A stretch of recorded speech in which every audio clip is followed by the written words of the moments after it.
नमस्कार, मैं चुनचुन कुमार। आप देख रहे हैं झारखंड न्यूज। संध्या समाचार में आपका स्वागत है। चलिए जानते हैं आज की पहली और बड़ी खबर। हेमंत सोरेन की विधायकी पर सस्पेंस जारी, गवर्नर के आदेश का इंतजार बढ़ा, जल्द आयोग को भेजेंगे फैसला। राज्यपाल रमेश बैस ने मुख्यमंत्री हेमंत सोरेन की विधायकी से अयोग्य करने संबंधित अपना आदेश अभी तक जारी नहीं किया है। हालांकि उम्मीद जताई जा रही है कि यह आदेश जल्द ही आयोग को भेजा जाएगा। बताया जा रहा है कि राज्यपाल अभी चुनाव आयोग के परामर्श का वैधानिक पहलुओं का अध्ययन करा रहे हैं। इसके बाद वे अपने आदेश को भारत निर्वाचन आयोग को भेजेंगे। सूत्रों के अनुसार राज्यपाल की ओर से हेमंत सोरेन की अयोग्यता से संबंधित आदेश ईसीआई को भेजा जाएगा। राज्यपाल के आदेश के आधार पर आयोग बतौर विधायक हेमंत सोरेन को अयोग्य साबित होने के कारण बरहेट विधानसभा की सीट खाली होने की अधिसूचना जारी करेगा और इसकी जानकारी झारखंड के मुख्य निर्वाचन अधिकारी को भेजेगा।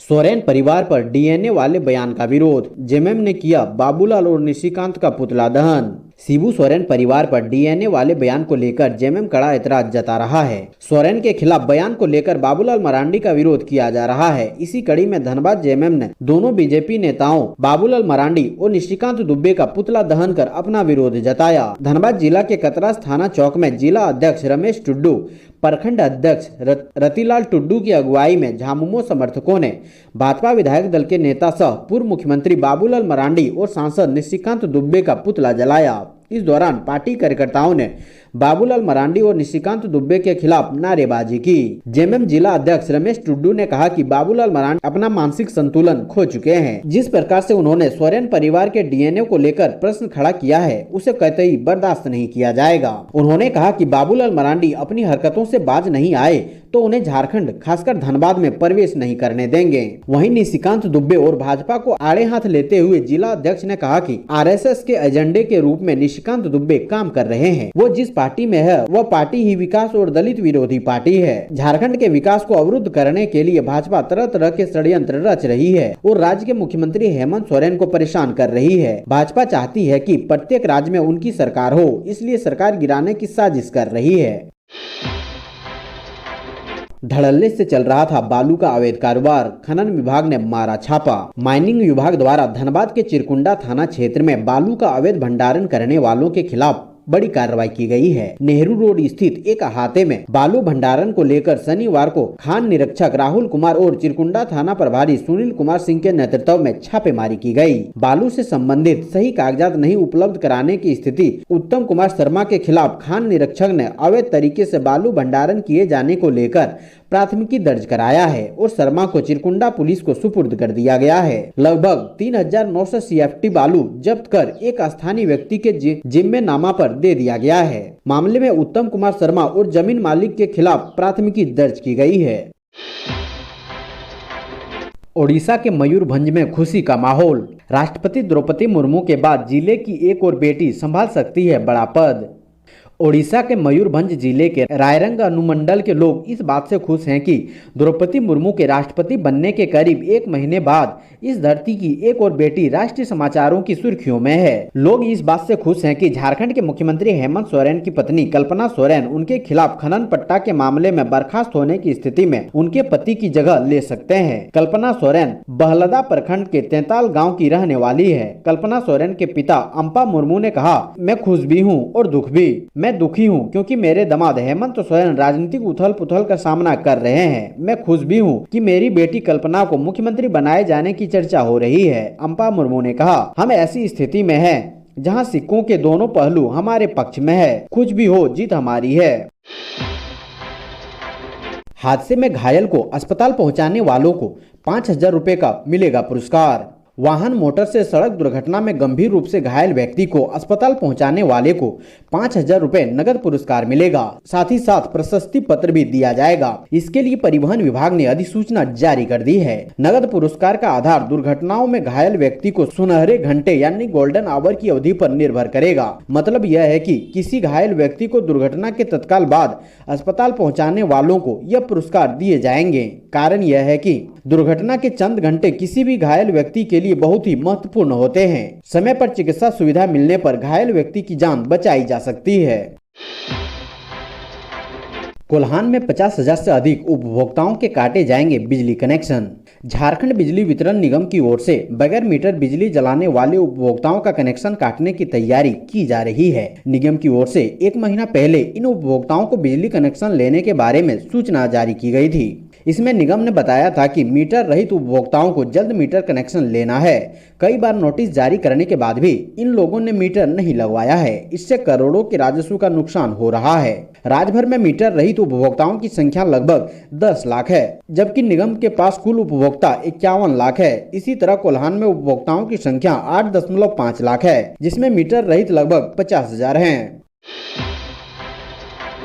यूपी से छुट्टी मनाकर झारखंड में ड्यूटी पर लौटे सीआरपीएफ जवान ने सर्विस गन से खुद को मारी गोली। झारखंड के पश्चिमी सिंहभूम में सीआरपीएफ 60 बटालियन के जवान अजीत पाठक ने अपनी सर्विस गन AK-47 से खुद की कनपट्टी में गोली मार ली। उससे उसकी घटना स्थल पर ही मौत हो गई। घटना शुक्रवार रात करीब 9 बजे सीआरपीएफ 60 बटालियन के झरझरा स्थित बेस कैंप में घटी। जवान सोनुआ में पदस्थापित था। मृतक उत्तर प्रदेश के जिला गोरखपुर स्थित देवलापार गांव का रहने वाला था। मृतक 1 सप्ताह पहले छुट्टी से ड्यूटी पर लौटा था। सीआरपीएफ 60 बटालियन द्वारा नक्सल प्रभावित क्षेत्र झरझरा इलाके में सर्च अभियान चलाया जा रहा था। इस अभियान में वह शामिल था। आत्महत्या के कारणों का खुलासा नहीं हो सका है। बताया जा रहा है कि वह मोबाइल पर अपने भाई से बात कर रहा था। इसके बाद खुद को गोली मार ली। सर्व शिक्षा अभियान का पैसा नहीं लौटाने वाले शिक्षकों का वेतन बंद। सरकारी स्कूलों में भवन निर्माण व 4 दीवारी का काम अधूरा छोड़ने या बची हुई राशि वापस नहीं लौटाने वाले हेडमास्टरों के खिलाफ कार्रवाई होगी। धनबाद जिला समग्र शिक्षा अभियान ने ऐसे स्कूलों को चिन्हित करने की प्रक्रिया शुरू कर दी है। 8 स्कूलों को चिन्हित करते हुए 15 सितंबर तक बची हुई राशि वापस करने को कहा है। निर्धारित समय में पैसा वापस नहीं करने वाले ऐसे स्कूलों के हेडमास्टरों का सितंबर महीने का वेतन मानदेय स्थगित कर दिया जाएगा। यही नहीं, एक के खिलाफ प्राथमिकी भी दर्ज कराने को कहा गया है। डीईओ इंद्रभूषण सिंह ने इस मामले में आदेश जारी कर दिया है। सियासी संकट के बीच कूल मूड में बीजेपी। गिरिडीह में जुटे नेता, कहा हमें सरकार बनाने में कोई जल्दी नहीं। झारखंड में गहराए सियासी संकट के बीच भाजपा सरकार बनाने की जल्दबाजी में नहीं है। यह संकेत भाजपा नेताओं ने शनिवार को गिरिडीह के मधुबन में आयोजित प्रशिक्षण शिविर के दौरान दिए। शिविर के दौरान इस मामले पर बातचीत के दौरान यह दर्शाने की कोशिश की कि मौजूदा हालात के लिए मुख्यमंत्री जिम्मेदार हैं। भाजपा को इस राजनीतिक अस्थिरता में कोई दिलचस्पी नहीं है। भाजपा विधायक दल के नेता बाबूलाल मरांडी ने कहा कि मौजूदा राजनीतिक हालात के लिए मुख्यमंत्री हेमंत सोरेन सीधे जिम्मेदार हैं। खुद के नाम पर परिवार के नाम मुख्यमंत्री ने राज्य को लूटा है। अब गर्दन फंसी है तो इसके लिए मुख्यमंत्री ही जिम्मेदार हैं। वहां क्या हो रहा है इस बारे में राज्यपाल या चुनाव आयोग से ही जानकारी मिल सकती है।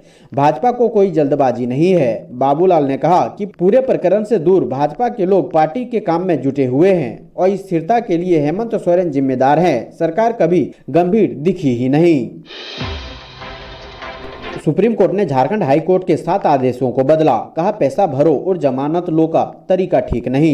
झारखंड हाई कोर्ट के एक न्यायाधीश ने पिछले दिनों जिस तरह से दर्जनों जमानतें दी है उस पर सुप्रीम कोर्ट ने आपत्ति जताई है। शीर्ष कोर्ट ने हाई कोर्ट के उन 7 आदेशों को रद्द कर दिया है जिसमें पीड़ित के हक में एक निश्चित राशि जमा करने की शर्त पर अभियुक्तों को जमानत दी गई थी। दरअसल हाई कोर्ट में एक न्यायाधीश ने जमानत देने का एक नया आधार तैयार कर लिया था। इसमें वे अभियुक्त को पीड़ित के लिए एक निश्चित राशि जमा करने की शर्त पर जमानत दे देते थे। सुप्रीम कोर्ट ने कहा कि जमानत देने का यह आधार ठीक नहीं है। अभियुक्त को पैसा जमा करने की क्षमता के आधार पर जमानत नहीं दी जा सकती। सुप्रीम कोर्ट ने दुष्कर्म, दहेज प्रताड़ना, पोक्सो और फर्जीवाड़े से जुड़े 7 मामलों में अभियुक्तों को हाई कोर्ट द्वारा दी गई जमानत रद्द करते हुए सभी मामले नए सिरे से विचार के लिए वापस हाई कोर्ट भेज दिए हैं। कोर्ट ने कहा कि इन मामलों को हाई कोर्ट में किसी और न्यायाधीश के समक्ष विचार के लिए लगाया जाए, जो कि मामले की वास्तविक स्थिति, अपराध की प्रकृति और जमानत देने के तय सिद्धांतों को ध्यान में रखते हुए केस पर विचार करे।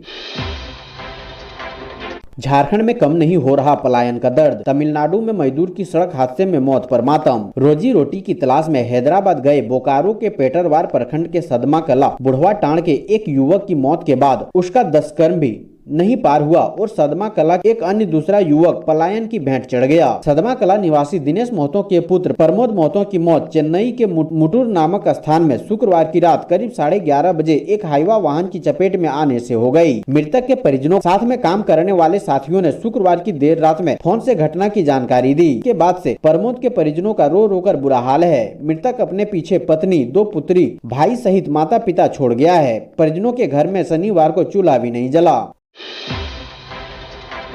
सियासी संकट के बीच हेमंत सोरेन विधायकों संग पिकनिक मनाकर लौटे, फिर जा सकते हैं घूमने। खनन पट्टा आवंटन के मामले में झारखंड के मुख्यमंत्री हेमंत सोरेन की विधानसभा सदस्यता को लेकर जारी अनिश्चितता के बीच सोरेन और सत्तारूढ़ गठबंधन के विधायक शनिवार को खुट्टी जिले के लतरातू में कुछ 3-4 घंटे तक पिकनिक मनाकर रांची लौट आए। झारखंड मुक्ति मोर्चा के महासचिव सुप्रियो भट्टाचार्य ने बताया कि हमारे 45 विधायक सीएम सोरेन के नेतृत्व में राजधानी से 38 किलोमीटर दूर खुट्टी के पिकनिक स्पॉट लतरातू में घूमकर शाम करीब 6 बजे वापस रांची रवाना हो गए थे।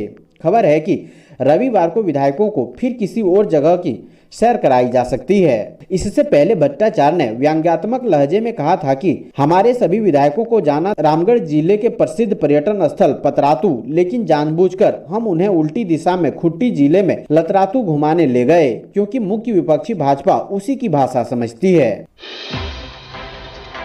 झारखंड में आईटी की रेड, गोड्डा के पथरगामा के 2 व्यवसायियों के घर आयकर विभाग ने मारा छापा। झारखंड के गोड्डा जिले के पथरगामा में शनिवार को पथरगामा पुरानी बाजार में व्यवसायियों के घरों में आयकर विभाग पटना की टीम ने छापेमारी की। जानकारी के अनुसार विभाग ने भोला भगत व बासुकी भगत के घर पर छापेमारी अभियान चलाया है। दोनों घरों में आयकर विभाग की 2 टीमें सीआरपीएफ जवानों व स्थानीय पुलिस के सहयोग में छापेमारी की। झारखंड के गोड्डा में आयकर विभाग की पहली टीम भोला भगत पुत्र राजकुमार भगत उर्फ छक्कू के घर पहुंची। घर में ताला लटका पाया। विभाग ने सीआरपीएफ जवान व स्थानीय पुलिस के साथ स्थानीय स्तर पर ताला तोड़ने वाले मिस्त्री को बुलाकर कटर मशीन से गेट खुलवाया। बाद में आयकर विभाग की टीम ने घर में प्रवेश किया। हालांकि घर में एक भी पुरुष नहीं थे, बल्कि महिला व एक युवती घर के अंदर थी। विभाग की दूसरी टीम बासुकी भगत पुत्र रंजीत भगत के घर अंदर से बंद दरवाजे को खुलवाया। दोनों घरों में आयकर विभाग ने कार्रवाई की है। फिलहाल आयकर विभाग के अधिकारी इस मामले में कुछ भी बताने से परहेज कर रहे हैं।